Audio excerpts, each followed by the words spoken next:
Assalamualaikum warahmatullahi wabarakatuh. Perkenalkan, nama saya Ilham Dava Firdaus Al-Bukhari dengan NBI 14521001 nomor absen 13. Saya di sini akan mempresentasikan studi kasus saya tentang pembangkit listrik tenaga bayu.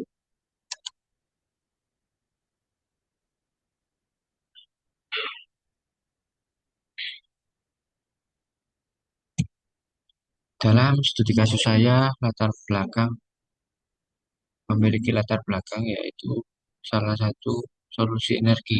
PLTP merupakan salah satu solusi energi terbarukan yang memanfaatkan di angin untuk menghasilkan energi listrik dengan meningkatnya kebutuhan energi bersih dan upaya global untuk mengurangi emisi karbon.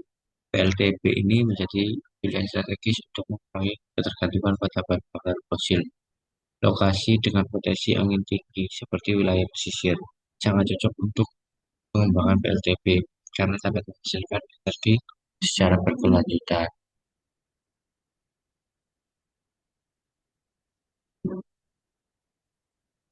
Baik, next. Tujuan tujuan dari studi kasus ini menyediakan energi listrik bersih. Yang kedua, mengurangi emisi gas rumah kaca. Yang ketiga, meningkatkan efisiensi penggunaan energi terbarukan di masa kini sehingga tidak menggunakan bahan bakar energi fosil. Yang keempat, mengurangi ketergantungan pada energi fosil dan impor.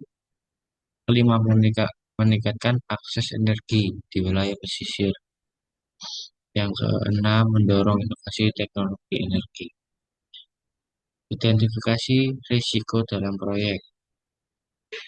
Terdapat beberapa aspek. Terdapat jenis risiko, yaitu risiko teknis, seperti kegagalan peralatan atau teknologi.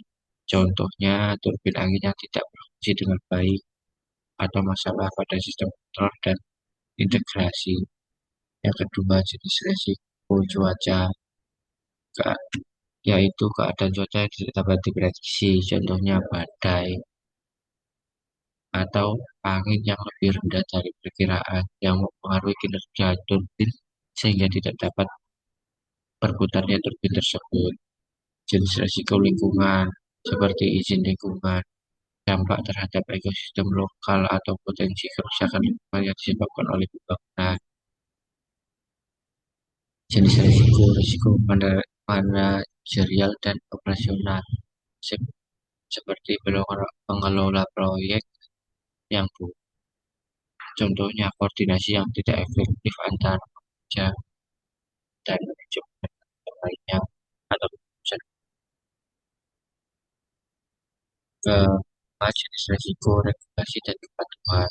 Contohnya masalah perizinan, regulasi yang contoh regulasi yang risiko regulasi dan kepatuhan seperti masalah perizinan. Contohnya regulasi yang berubah atau sengketa hukum terkait lokasi atau dampak next. Risiko.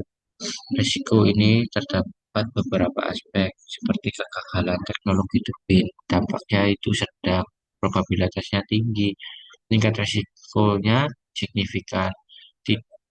Tindakan yang perlu diambil adalah pemilihan teknologi turbin teruji dan kontrak pemeliharaan maintenance yang jangka panjang dengan vendor. Risiko yang kedua, dampak lingkungan. Dampaknya rendah, probabilitasnya sedang, sedangkan tingkat risikonya rendah. Tindakan yang perlu diambil adalah melakukan studi dampak lingkungan atau AMDAL, memastikan kepatuhan terhadap regulasi.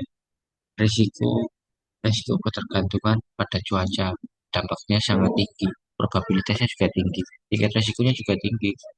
Tindakan yang perlu diambil menggunakan teknologi penyimpanan energi untuk menyeimbangkan fluktuasi energi.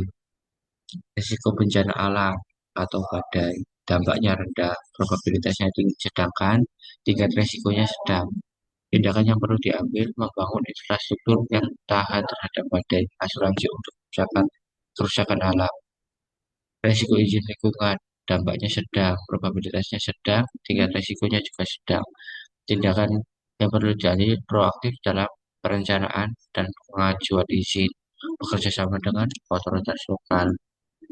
Kesimpulan yang dapat diambil dari studi kasus ini dengan memanfaatkan potensi angin yang tinggi, proyek ini mampu menyediakan energi bersih, mengurangi emisi karbon, dan mendukung keberlanjutan lingkungan.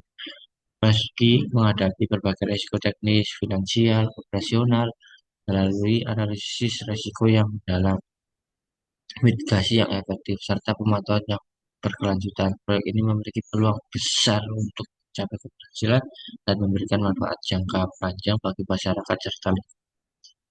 Sekian presentasi dari saya. Bila ada kata-kata yang salah, mohon dimaafkan. Terima kasih. Assalamualaikum warahmatullahi wabarakatuh.